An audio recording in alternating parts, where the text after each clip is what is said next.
Hi there everyone, it's Jennifer McGuire. Today I have a video for you that shows how to add color to vellum. This is a great technique because a lot of us have vellum and have markers, so it's easy to do. Also, I'll be making a shaker card from the vellum. I really like vellum shaker cards because they're so much easier to do than regular shaker cards. I'm using some products from Newton's Nook, and this is part of their blog hop celebrating these new products. So let's go ahead and jump in. I'm using two Newton's Nook stamp sets. One is a snowflake. I love how fine and detailed they are. And then also the blessings from this leaf stamp set. I will be also using the Misty stamping tool. You do not have to have that for this card, but I'm just going to show you how easy it is to use. You could use a regular acrylic block or stamp press if you want. I have a piece of vellum that is cut to slightly smaller than 5.5 by 4.25, and I'm putting 1/4-inch masking tape around the edges because I want to just mask the sides off. You'll see why a little bit later. You could skip this part if you wanted to. I really like this narrow painter's tape. You could also use washi tape if you wanted. Okay, so now I'm going to take this, I'm going to put this inside my Misty stamping tool. Now, there are many ways to use this tool. This is just one of them. I found that this was easiest for the card I was doing. And I'm just taping it right in place on the inside. Okay, so now I need to assemble my stamps. So I'm just planning where I want my stamps to be, and I'm putting them with the stamp side down, so the back of the stamp is facing up.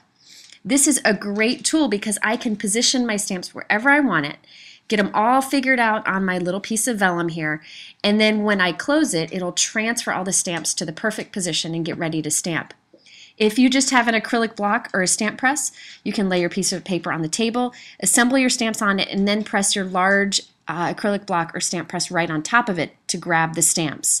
But I love being able to lay them all out and position them. Okay, so once I have them exactly where I want it, with this tool I just close this like door or this panel onto it, press down, and that transfers all the stamps into the perfect place onto the panel on the other side.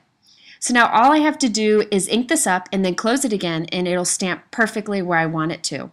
The nice thing about this is that I could mass produce very easily, or I could also, like say I stamp it and I don't do it completely, I can stamp it again and it will give me perfect alignment. Okay, so let's just go ahead and use it. I inked this up with Versamark ink, and I'm just going to close it right onto my vellum piece and press down, and that will do my stamping. Again, you could do this with a regular acrylic block or stamp press if you wanted to, but a lot of people were asking to see the Misty tool in use more, and I just really think it's a great product. Okay, so now I just am going to take this off. I could go ahead and stamp some more cards if I want to. Could even do different designs, just simple stamping with this if I wanted to also. Now I'm adding some Hero Arts white embossing powder. This is my favorite white embossing powder. I forgot to do my anti-static tool, so I might get a little powder where I don't want it, but I think it's okay because there's going to be a lot going on in this card and you probably won't see it. To prevent warping when you take a heat gun to vellum, I suggest two things. One is to let your heat gun get good and hot by turning it on and pointing it away for about 10 seconds, then bringing it to the paper. And I also recommend getting a very good quality heat gun like this Milwaukee heat gun because it gets good and hot and you don't have to keep the heat on there too long. So I didn't have any warping issues with this. So there we have our bright white embossed images on the vellum background. So I'm going to remove the tape here, and I noticed that because I didn't use my anti-static tool, I got some powder where I didn't want it. So I'm just using my craft knife to scrape that off. Nobody will ever notice it. No big deal. Okay, now this is the fun part of adding color to the vellum. You actually do it to the back side. So I'm going to flip this bad boy over, and I decided to mask off the sides again. So this is on the back of the vellum. I could have reused those masking strips from before, but to be honest with you, I threw them away and I didn't think about it. So I'm just going to tape around the edges. I just wanted to have the vellum on the outside edges of this vellum piece to be clean, not to be colored. So now on the back of the piece, I am coloring with my Copic markers. However, you could use any markers really for this that you want to.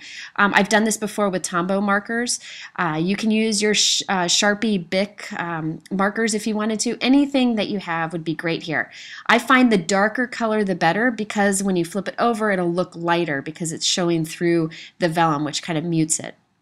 So I am using a few different colors of Copic markers here. I decided to go with a royal blue, a hot pink, and a teal.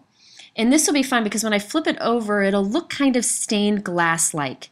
You could add the color to the front, But this is easier because look at, I don't have to really color it perfectly because the white blocks where I don't color it perfect.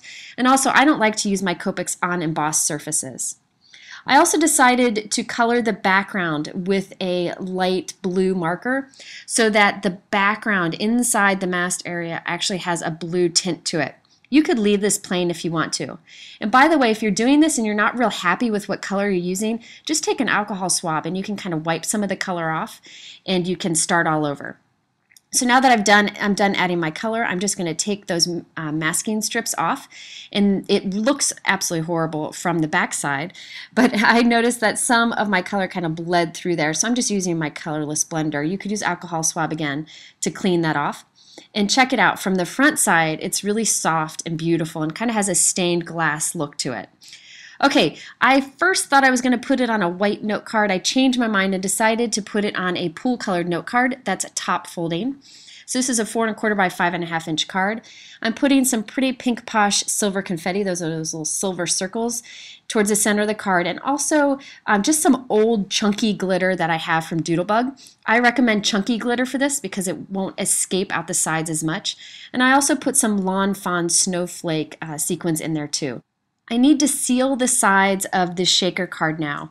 The way I do that is I use a sewing machine. I have an inexpensive sewing machine. I'll link to the one that I use, and it works great on sewing on paper, and I think it adds the handmade feel of cards.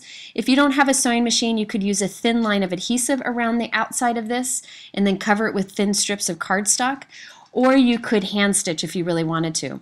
I just used that tape to hold it all in place as I ran it through my sewing machine, and I actually stitched with the silver thread twice around the outside because I really wanted to make sure that none of that glitter kind of got out the sides of the stitching, so double stitching around it seems to keep it in more. So there you can see all the little bits and pieces inside kind of shaking around, and the soft color that you get by adding color to the back of vellum. So this is a great technique for any stamps that you may have. You could use silver embossing on the front and add touches of color to the back. Just a great way to kind of stretch your stamps and create a fun, somewhat interactive card with the shaker bits inside. If you're interested in the products I use, I linked everything below in my YouTube description. Also, you can go to my blog at jennifermcguireinc.com where I'll have much more information. I appreciate you stopping by, and if you found this video helpful, please let YouTube know you want to see more from me by giving it a thumbs up. Thank you so much and have a great day.